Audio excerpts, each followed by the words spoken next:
Today we're going to talk about yoga for better sleep. So we're going to start on our backs with some nice calming poses. So we're going to do a little more active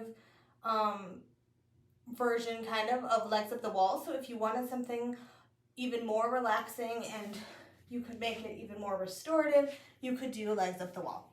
We're going to talk about reclined extended hand to big toe. So you may want some blocks, you may want a bolster, or you can always just use the wall, as we're going to see here. So as we come onto our back, now I like to bend one knee up and loop the strap around the ball of the foot. So this is just a nice relaxing way to create some openness in the body. Now we can roll our shoulders down and back so that we're not cramping up the neck. We can turn this into a little more of a full body than just stretching out our hamstrings and our calves. So we have the kneecap pulling up. We're going to start out straight up, and then we're going to do all of the different versions here. So we're going to pull the toes towards the kneecap, pull the kneecap towards the hip. Our goal is to do a 90-degree angle from the hip to the leg. Now, if you tend to hyperextend, leave a little bend in your knee and you can still pull your toes down, okay? So we're drawing blood away from the feet because they're up in the air.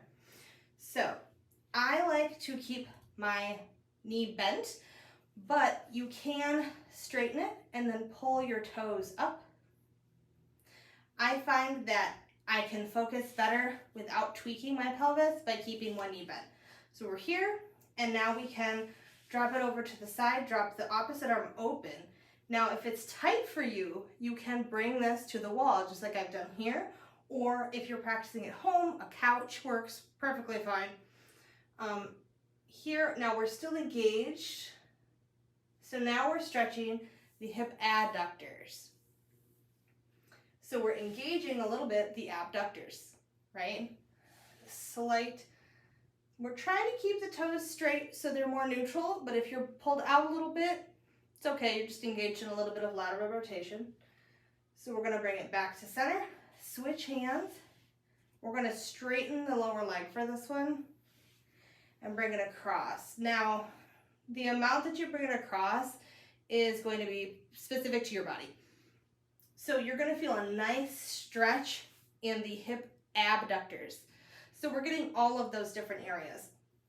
Try to keep that bottom leg straight and pull those toes up to keep that leg kind of active. And we can do this really nice relaxed. If you wanted to, you could bring this to a stack of bolsters if you were trying to make it more restorative. We wanna just be mindful of our rib cage. We don't want it to be rolling off the mat here. And as we come back to center, and then we're gonna switch feet and do it on the other side. And you can make this nice and slow, and every side is gonna be different. So for me, if I put this leg straight, it really tweaks my pelvis because my hip flexor's kind of tight over there. So I like to keep just a gentle bend. And then we bring it out, so we can extend it as far as we need to. We can roll the chest open. They kind of counterbalance each other, and so it's a little bit more relaxing. We could also bring the foot to a bolster to go into a more of a supported version.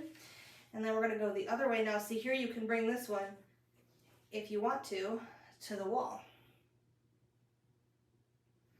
And kind of relax here. Remembering to check it with the neck to keep it down. So again, this is stretching those medial rotators and abductors. Now we're going to bring both feet back up and go straight up. Exhale. Really pressing the balls of the feet into the strap. And then we're going to bring the bottoms of the feet together and we're going to cross them. Now I know we have done we're going to come into a reclined bound angle, and I know we've done this a couple different ways. So today we're going to bring the strap around the knees, and then you can hold it here if that's comfortable for you. If you just want to hold it, totally fine. If you want to loop it through, just obviously be mindful that it doesn't pop off of your knees, but it kind of gives a little bit of support in this pose. So you could bring some bolsters here or some blocks if that felt nice, but I really like to just bring the arms open, and it creates a nice opening in the chest, kind of a passive lengthening in the pectorals, and it's opening up the hips. So it's a nice way to begin winding down for sleep.